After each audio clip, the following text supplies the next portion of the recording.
Habakkuk chapitre 2 verset 1 à 3 dit: Je veux être à mon poste et me tenir sur la tour. Je veux veiller pour voir ce que l'Éternel me dira et ce que je répliquerai à mes reproches. L'Éternel m'a répondu et a dit: Mets la vision par écrit, grave-la sur les tables afin qu'on la lise couramment. En effet, c'est encore une vision qui concerne un moment fixé. Elle parle de la fin et ne mentira pas. Si elle tarde, attends-la, car elle s'accomplira. Elle s'accomplira certainement. Amen. Amen. Ici, il y a deux éléments qui sont très importants. Le premier, c'est celui d'un homme qui se tient à son poste. Il n'est pas dans la distraction du monde, il n'est pas dispersé dans plusieurs activités, il n'est pas en train de dormir, il n'est pas en train de faire autre chose que ce qu'il est censé faire. Il est à son poste, là où Dieu l'a établi. Il dit, je veux être à mon poste et me tenir sur la tour. Je veux veiller pour voir ce que l'Éternel me dira. Il est prêt, il est attentif, il est disposé, il est à sa place là où Dieu l'a établi. C'est important d'être là où Dieu nous a appelés. Amen. C'est important. C'est bien de dire Seigneur, parle-moi, Seigneur, visite-moi. Mais Dieu te veut là où lui t'a appelé. Amen. Dieu te veut là où lui t'a appelé. C'est comme. C'était quand? Oui, c'était hier. J'étais sur Instagram, j'ai vu un grand. Oui, oui, oui, t'inquiète pas. J'ai vu un grand violoniste qui a voulu jouer de sa musique, du coup, dans une gare comme ça. Je connais pas son nom. Mais il a joué et il y a plus de 2000 personnes qui sont passées devant lui. Et il n'y a que 7 personnes, parmi ces 2000 personnes, qui se sont arrêtées pour déposer de l'argent. Il en a récolté au moins 32 et quelques, 32 euros. Et le même jour, il a donné un très très grand concert. Il y a eu énormément de monde qui est venu à son concert. Et il a récolté au moins 100 euros, je crois, par personne, un truc comme ça, je sais plus. Et la morale, c'était que tu peux avoir du talent, tu peux avoir tout ce qu'il faut, mais parfois c'est l'endroit où tu te tiens qui fait la différence. Amen. Il est important d'être au bon endroit. Et parfois, tu ne prospères pas, ou toutefois tu n'arrives pas à percer parce que tu n'es pas là où tu dois être. Tu peux dire non, moi je vais être professeur d'école. Oui, c'est bien, mais Dieu t'a pas appelé à être professeur d'école. Non, moi je vais être médecin parce que mes parents ont toujours voulu que je sois médecin. C'est bien, mais tu prospéreras pas là comme tu es censé prospérer. Tu vas le faire, mais tu ne seras pas vraiment satisfait. Et même si tu penses être satisfait de là où tu es, parce que des fois c'est ça qui me trompe, la satisfaction. Tu peux être satisfait, tu peux même sembler être épanoui, mais ce n'est pas là où Dieu t'a appelé.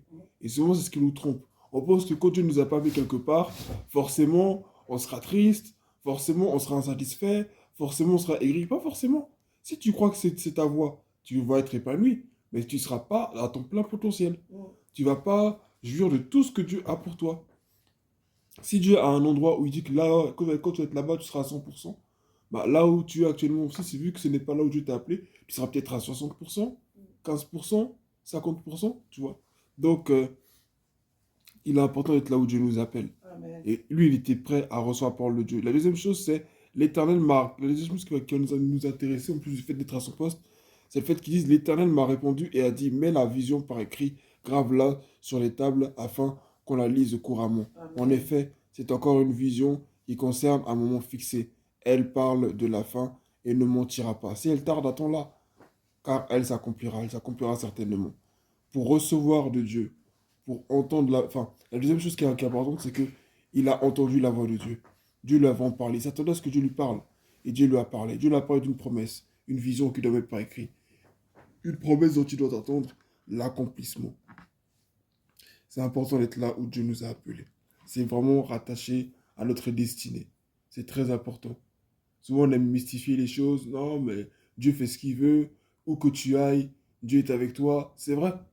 Mais dans le contexte où Dieu a dit ça à Ésaïe, ce n'était pas pour dire que fais ce que tu veux et peu importe où tu vas, de toute façon, c'est moi qui te suis, fais ta volonté, moi je suis avec toi. C'est pas ce que Dieu est en train de dire.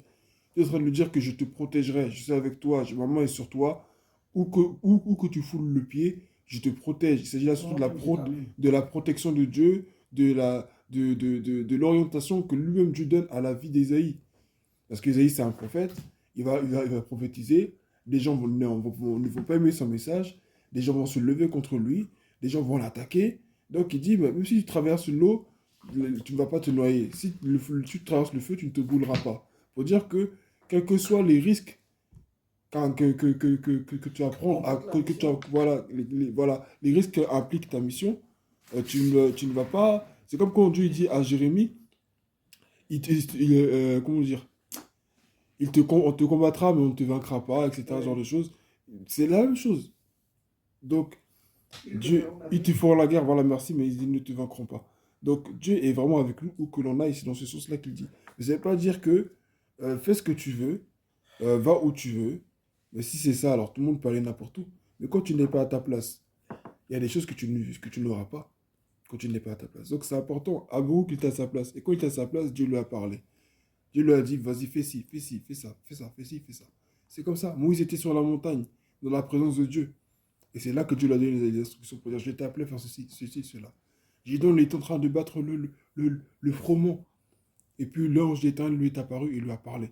Dire, voilà, fais ci, fais ça, fais ci, fais ça. Gideon, il avait les doutes.